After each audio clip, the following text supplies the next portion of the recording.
বর্তমান যে সার্চ কমিটির মাধ্যমে এই নির্বাচন কমিশন গঠিত হলো, এটা একটা বিতর্কিত আইনের অধীনে এই নির্বাচন কমিশনটি গঠিত হয়েছে। এবং কখন গঠিত হলো? যখন হচ্ছিল নির্বাচনের সংস্কার প্রক্রিয়াধীন এবং একটা সংস্কার কমিশন এ বিষয়ে কাজ করছে। সুতরাং এটা আরও স্বচ্ছ হতো, জনমানুষের কাছে আরও গ্রহণযোগ্য হতো যদি সংস্কার পরবর্তী সংস্কার, অর্থাৎ সংস্কার তো চলমান প্রক্রিয়া এবং সংস্কারে হয়তো দীর্ঘ সময় লাগতে পারে, কিন্তু নির্বাচন কমিশন গঠন বিষয়ক যে খসড়া আইন, এটাকে কিন্তু ওনারা এই সংস্কার কমিশন গঠনের প্রারম্ভেই ওনারা এই কাজটা সম্পন্ন করেছিলেন। তো সরকার ইচ্ছা করলে নূতন নির্বাচনী আইন বা নির্বাচনী বিধান করতে কোনো অসুবিধা ছিল না, এবং এটা করে আমরা যদি পূর্বের আইনটাকে যদি আমরা সেখানে অকার্যকর করে দিতাম, তাহলে এটা আমার মনে হয় আর কি জনপ্রত্যাশা বা জনমানুষের যে আশা সেটা পূরণ করতো এবং এটা অধিকতর গ্রহণযোগ্য হতো। নির্বাচন কমিশন গঠিত হলো, এই কমিশনকে কিভাবে দেখছেন? এটা নির্বাচন কমিশন তো একটি সাংবিধানিক প্রতিষ্ঠান, এবং নির্বাচন কমিশনের উপর সাংবিধানিকভাবে যে দায়িত্ব ন্যস্ত তার অন্যতম হলো যে জাতীয় সংসদ নির্বাচনের আয়োজন।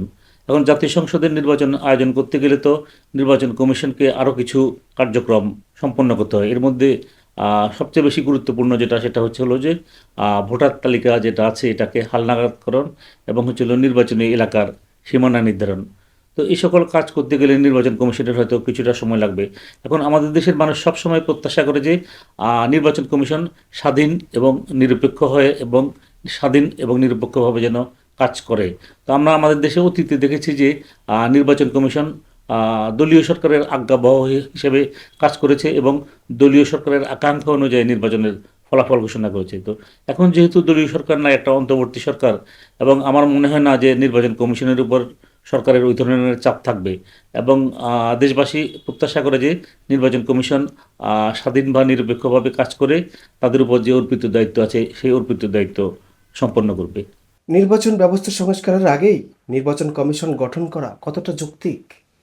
এই প্রশ্নটা কিন্তু উঠেছে যে যেহেতু আহ, এই সরকার হচ্ছে একটা গণ অভ্যুত্থানের মাধ্যমে আগমন, এবং এই সরকারের আগমন পূর্ববর্তী যে তিনটি নির্বাচন অনুষ্ঠিত হয়েছে, তিনটি নির্বাচনই কলুষিত নির্বাচন ছিল।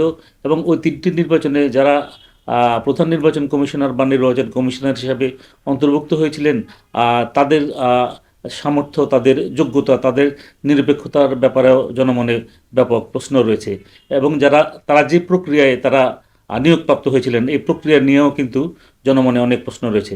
তো এখন আমরা এটা তো চতুর্দশ নির্বাচন কমিশন, তাহলে একাদশ, দ্বাদশ এবং ত্রয়োদশ যে নির্বাচন কমিশন, এই নির্বাচন কমিশন তিনটির প্রথম দুটি গঠিত হয়েছিল এক্সিকিউটিভ অর্ডার, অর্থাৎ প্রশাসনিক আদেশ বলে সার্চ কমিটি গঠন করা হয়েছিল।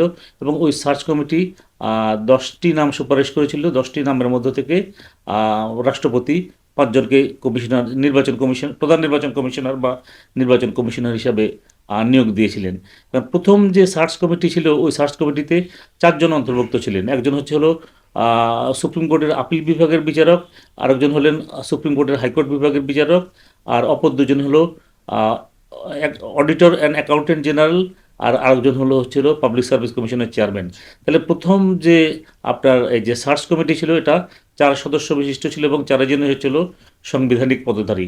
আর দ্বিতীয় যে সার্চ কমিটি ছিল, সেটা যে দ্বাদশ নির্বাচন কমিশন গঠনের প্রাকালে, সেটা ছিল এই যে 4জন সাংবিধানিক পদধারী, এবং এর বাইরে আরও 2জন অন্তর্ভুক্ত ছিল এই সার্চ কমিটিতে। সেখানে ঢাকা বিশ্ববিদ্যালয়ের একজন শিক্ষক ছিল, চট্টগ্রাম বিশ্ববিদ্যালয়ের একজন শিক্ষক ছিল। এখন আমাদের সংবিধানে আছে যে নির্বাচন কমিশন গঠন বিষয়ে সংসদ বা সরকার আইন প্রণয়ন করবে। তারপরে আমরা দেখলাম যে এটা ত্রয়োদশ ত্রয়োদশ নির্বাচন কমিশন গঠনের পূর্বে সরকার খুব তড়িঘড়ি করে একটা আইন প্রণয়ন করলো, এবং আইনটির নাম দিল প্রধান নির্বাচন কমিশনার এবং নির্বাচন কমিশনার নিয়োগ আইন। তো এই আইনটি যদি আপনি পর্যালোচনা করেন, তাহলে দেখা যায় যে আপনার সার্চ কমিটি যে নির্বাহী আদেশে যে সার্চ কমিটি গঠিত হয়েছিল, ওই নির্বাহী আদলে গঠিত সার্চ কমিটির অনুরূপ সার্চ কমিটি কিন্তু আইনে প্রস্তাব করা হয়েছে। এই আইনে দেখা গেল যে সার্চ কমিটির 6জনের মধ্যে ওই যে সাংবিধানিক পদধারী 4জন, মানে একজন আপিল বিভাগের বিচারক, একজন হাইকোর্ট বিভাগের বিচারক, আর 2জন একটা অডিটর অ্যান্ড অ্যাকাউন্টেন্ট জেনারেল, একজন হচ্ছিল পাবলিক সার্ভিস কমিশনের চেয়ারম্যান। আর এখানে একটু পরিবর্তন আনা হয়েছে যে দুজন বিশিষ্ট ব্যক্তি, তার মধ্যে একজন নারী হবেন এবং এরা রাষ্ট্রপতি কর্তৃক মনোনীত হবেন। তাহলে এই 6 সদস্য বিশিষ্ট আমরা দেখলাম যে একটা সার্চ কমিটি গঠন করা হয়েছে। তো এখন যে আইনের অধীনে এই সার্চ কমিটি গঠন করা হয়েছে, এই আইনটি কিন্তু আমাদের দেশের যে বিভিন্ন রাজনৈতিক দল, তারা এই আইনটিকে প্রত্যাখ্যান করেছে এবং তারা বলেছে যে এই আইনটি সঠিক হয়নি এবং আপনার নির্বাহী আদেশে যে সার্চ কমিটি গঠন করা হয়েছিল ঠিক অনুরূপ সার্চ কমিটির গঠন রেখেই এই আইনটি করা হয়েছে এবং এই আইনটি বিতর্কিত আইন। তো এবং এই বিতর্কিত আইনের অনুবলে যে নির্বাচন কমিশন গঠিত হয়েছে, সে ত্রয়োদশ নির্বাচন কমিশন, সে নির্বাচন কমিশনও কিন্তু স্বাধীন বা নিরপেক্ষভাবে কাজ করতে পারে নাই। এটা তো এই কারণেও হতে পারে যে উচ্চ মহলের বা সরকারের চাপের কারণে 3টি নির্বাচন কমিশনই দেখা গেল যে স্বাধীন বা নিরপেক্ষভাবে কাজ করতে পারে নাই এবং জনমতের প্রকৃত প্রতিফলনে ওই ভোট গণনাও কিন্তু অনুষ্ঠিত হয়নি। এবং দেখা গেল যে ভোটের ফলাফল তারা যখন দিলেন, তখন দেখা গেল যে স্ফীত ফলাফল দিলেন, অথচ ভোটার টার্ন আউট কোনো নির্বাচনে কিন্তু 5%-এর উপরে ছিল না। তো এই সকল কারণে সকলে প্রত্যাশা করেছিল যে আপনারা সংস্কারের কথা বলেছেন এবং এটা ওনারা আসার পরেই, এই অন্তর্বর্তী সরকার আসার পরে ওনারা এই যাবৎকাল পর্যন্ত বোধহয় 13টা সংস্কার কমিশন গঠন করেছেন। কিন্তু প্রথমেই 6টি সংস্কার কমিশন গঠন করা হয়েছিল এবং এই 6টি সংস্কার কমিশনের একটি হচ্ছিল নির্বাচন বিষয়ক সংস্কার কমিশন। এখন নির্বাচন বিষয়ক যে সংস্কার কমিশন, তারাও কিন্তু এই যে নির্বাচন প্রধান নির্বাচন কমিশনার বা নির্বাচন কমিশনার নিয়োগ আইন বিষয়ে একটা খসড়া তারা কিন্তু ইতিমধ্যে সরকারের কাছে দাখিল করেছেন। তো সেখানে আমি মনে করি যে এই অন্তর্বর্তী সরকারের উচিত ছিল তড়িঘড়ি নির্বাচন কমিশন গঠন না করে নতুন আইনের অধীনে যদি নির্বাচন কমিশন গঠন করা হতো, তাহলে এটা কিন্তু আরও অধিকতর গ্রহণযোগ্য হতো এবং স্বচ্ছ হতো। এখন আপনি দেখেন যে পূর্বের আইনের অধীনে এই নির্বাচন কমিশন গঠন করা হয়েছে এবং পূর্বের আইন নিয়ে কিন্তু অনেক সমালোচনা আছে। এবং গতকালও আমি একটা সেমিনারে গিয়েছিলাম এবং সেখানে আলোচনা হয়েছে যে এই 3টি নির্বাচন কমিশনের অধীন, অর্থাৎ হচ্ছিল একাদশ, দ্বাদশ এবং ত্রয়োদশ নির্বাচন কমিশনের অধীন যে কলুষিত নির্বাচন হলো, তাহলে এটার দায় কে নেবে? দায় কি নির্বাচন কমিশন নেবে, নাকি দায় সরকার নেবে, নাকি যাদের সুপারিশে তারা নিয়োগপ্রাপ্ত, অর্থাৎ হলো সার্চ কমিটি নেবে? তো এটার ধরনের এই আলোচনায় গতকালকার যে সেমিনারে আলোচনা হয়েছে, তো আলোচনায় এক একজন এক এক ধরনের বক্তব্য দিয়েছেন। বাট সার কথা হলো সবাই বলেছেন যে এটার দায় সম্মিলিতভাবে সকলকেই নিতে হবে। তো এখন আমরা দেখলাম যে বর্তমান যে সার্চ কমিটির মাধ্যমে এই নির্বাচন কমিশন গঠিত হলো, এটা একটা বিতর্কিত আইনের অধীনে এই নির্বাচন কমিশনটি গঠিত হয়েছে।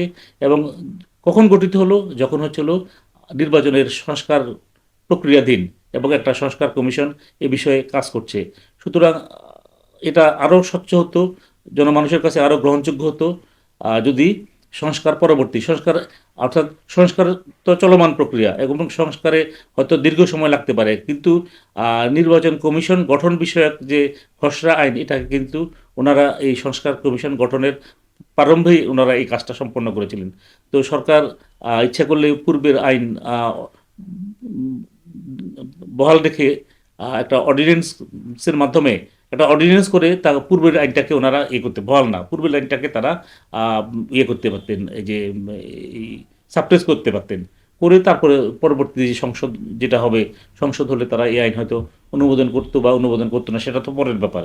কিন্তু এখন তো অধ্যাদেশ করে নূতন নির্বাচনী আইন বা নির্বাচনী বিধান করতে কোনো অসুবিধা ছিল না। এবং এটা করে আমরা যদি পূর্বের আইনটাকে যদি আমরা সেখানে অকার্যকর করে দিতাম, তাহলে এটা আমার মনে হয় আর কি জনপ্রত্যাশা বা জনমানুষের যে আশা, সেটা পূরণ করতো এবং এটা অধিকতর গ্রহণযোগ্য হতো এবং নির্বাচন কমিশন বিষয়ে হয়তো এখন যে সমালোচনা হচ্ছে এই সমালোচনা থাকতো না।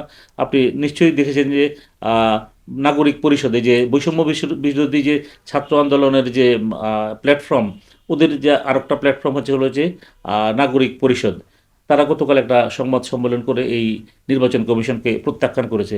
তো এখন বিপ্লব পরবর্তী একটা নির্বাচন কমিশন গঠিত হয়েছে এবং গঠনের পরপরই হচ্ছিল যারা এই বিপ্লবে অগ্রণী ভূমিকা পালন করেছে তারাই যদি এই নির্বাচন কমিশনকে প্রত্যাখ্যান করে থাকে, তো এটা তো হলো অপ্রত্যাশিত এবং এটা অত্যন্ত দুঃখজনক। অন্তর্বর্তী সরকারের বেশ কয়েকজন উপদেষ্টা বিতর্কিত হয়েছেন নানা কারণে, তাদের পদত্যাগের দাবিও উঠছে। আপনি কি মনে করেন? এখন অন্তর্বর্তী সরকারের যে উপদেষ্টা হিসেবে যাদের নেওয়া হয়েছে, এর মধ্যে হলো 3-4 জন ব্যতীত অপর অনেকেই দেখা যাচ্ছে যে তারা হলো যে একজন উপদেষ্টা হতে হলে আম, যে ধরনের ধরেন মেধা দক্ষতা বা যোগ্যতার প্রয়োজন, ওই ধরনের মেধা দক্ষতা এবং যোগ্যতা তাদের নাই। এটা তো উপদেষ্টা যারা, এরা তো জাতিকে নেতৃত্ব দিবেন। আগে জাতিকে নেতৃত্ব দিত কে? রাজনৈতিক দলের নেতারা। তারা জনপ্রতিনিধি হিসেবে মন্ত্রী পদে আসীন হতেন এবং তারা সরকার পরিচালনা করতেন। তাদের তাদের মধ্যে হয়েছিল যে যারা হয়েছিল মেধাবী দক্ষ, তাদেরকেই কিন্তু এই মন্ত্রী হিসাবে নিয়োগ দেওয়া হতো। এখানে সততার বিষয়টা অনেকটা মুখ্য। এবং অতীতে আমরা দেখেছি যে রাজনৈতিক সরকার বা দলীয় সরকার ক্ষমতাসীন থাকা অবস্থায় মন্ত্রীদের অনেকেই তাদের সততা রক্ষা করতে পারেননি। অনেকেই কি শতকরা হয়তো আম, অধিকাংশ মন্ত্রী সততা রক্ষা করে চলতে পারেননি। মেধা থাকতে পারে বা দক্ষতা থাকতে পারে। এখন উপদেষ্টা পরিষদের হয়তো সকলেই সৎ, কিন্তু এখন যদি সৎ এবং নির্লিপ্ত সৎ বলে দুটি কথা আছে। যে আমি নিজে সৎ এবং আমি অসততাকে প্রশ্রয় দিই না। আর নির্লিপ্ত সৎ ছিল অসততাকে প্রশ্রয় দেওয়া। তো এখানে অনেকেই আছেন যারা হয়তো অসততাকে প্রশ্রয় দেন, সেটাকেই বলে হয়েছিল নির্লিপ্ত সততা। আর হলো যে আম, আপনি তো দেশ এবং জাতিকে আপনি এখন যেহেতু অন্তর্বর্তী সরকার, এখন এই সরকার পরিচালনার দায়িত্ব হচ্ছে এই উপদেষ্টা পরিষদের উপর ন্যস্ত। এখন উপদেষ্টা পরিষদের অনেক সদস্যই আছেন, আমি দেখেছি যে তাদেরকে তো বিভিন্ন মন্ত্রণালয় দেওয়া হয়েছে। এরা এই সকল মন্ত্রণালয়ের ব্যাপারে একদম অনভিজ্ঞ। এই ধরনের মানে তারা এর আগে যে পেশায় ছিলেন সেই পেশার সাথে এই ধরনের মন্ত্রণালয়ের কাজের কোনো সম্পৃক্ততা নাই। এবং তারা দেশের জনমানুষের সন্তুষ্টি অনুযায়ী তারা কিন্তু সার্ভিস ডেলিভারি করতে পারছেন না। সুতরাং আমি মনে করি যে বাংলাদেশে তো সৎ দক্ষ যোগ্য লোকের কোনো অভাব নাই। এবং আপনি যদি মন্ত্রণালয় ভিত্তিক যদি আপনি আহ, ওই মন্ত্রণালয় বিষয়ে যারা বিশেষজ্ঞ বা বিশেষ জ্ঞানের অধিকারী, যারা দক্ষ সৎ, এই ধরনের ব্যক্তিকে যদি অন্তর্বর্তী সরকারের উপদেষ্টা হিসেবে অন্তর্ভুক্ত করা হতো, তাহলে অন্তর্বর্তী সরকার আরও ভালোভাবে তার সার্ভিস ডেলিভারি করতে পারত এবং দেশ ও জনমানুষ উপকৃত হতো।